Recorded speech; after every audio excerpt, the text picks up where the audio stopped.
On his Actions Detrimental podcast, Denny Hamlin gave a full reaction to his on-track incident with Joe Gibbs' racing teammate Ty Gibbs.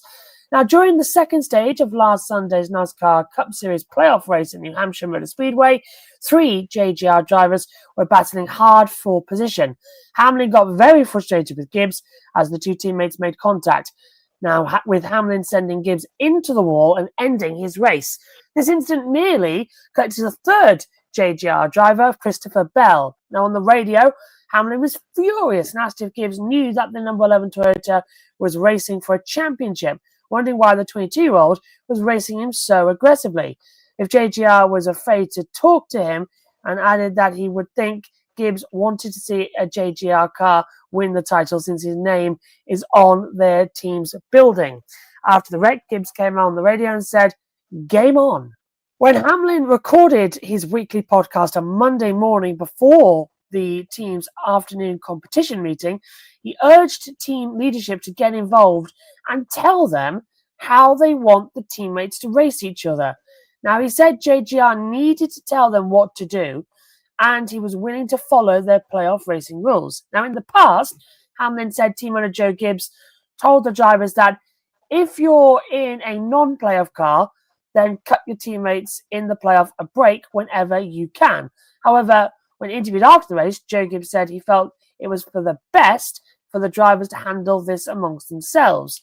Now, Hamlin continued his Actions Detrimental rant, saying that your teammate should not be the hardest car to pass on the track, and thinks situational awareness is lacking in Ty Gibbs' racecraft.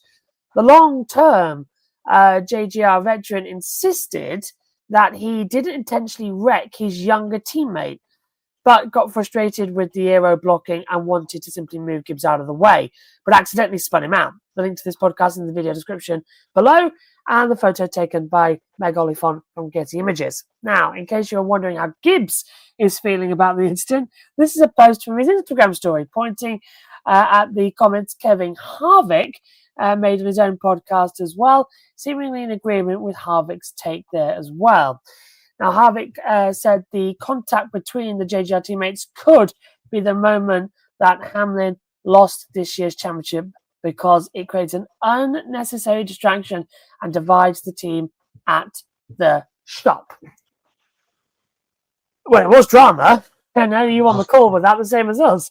So what was your take on the controversial contacts between Denny Hamlin and Ty Gibbs and the fallout in the following days?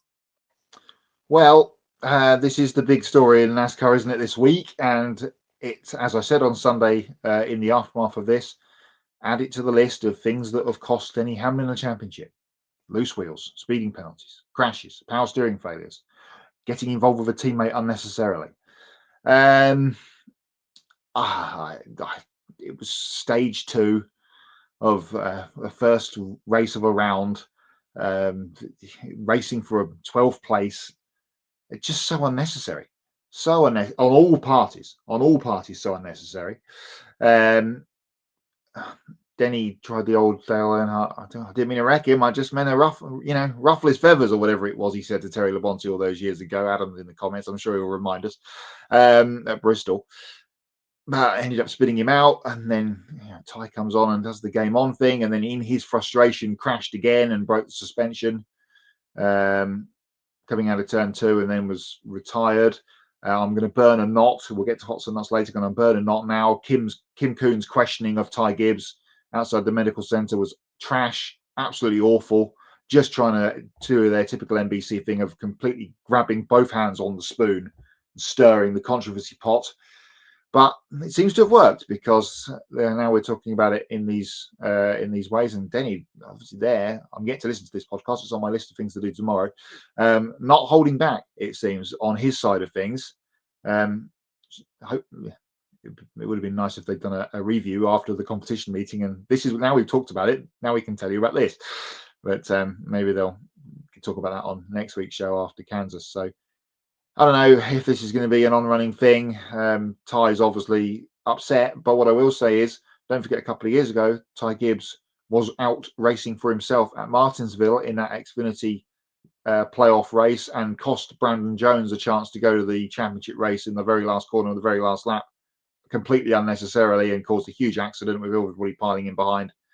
And Ty was in the middle of that controversy as well. So I think he does need to step out of his own way at the moment. We know he's frustrated. I think all of us and a lot of other people would have expected him to win by now, especially when all of his three teammates have done a lot of winning this season as well. So maybe that's sort of part of it. I want to be racing with these guys at the front, but all this happened racing for 12th on lap 120 of a 300 lap race. It just seems massively unnecessary to me. I'm just taking a look back on the touchscreen analysis pad we've got up here of that incident that we loaded back in with the clips. Very clearly, you can tell that Denny he does go to shove him, but he does it with such force by treading off the brake that Gibbs was always going to end up in that wall. It was completely done on purpose. That's, of course, my opinion on the matters as well. But yeah, that was just using the touchscreen analysis that we've got access to.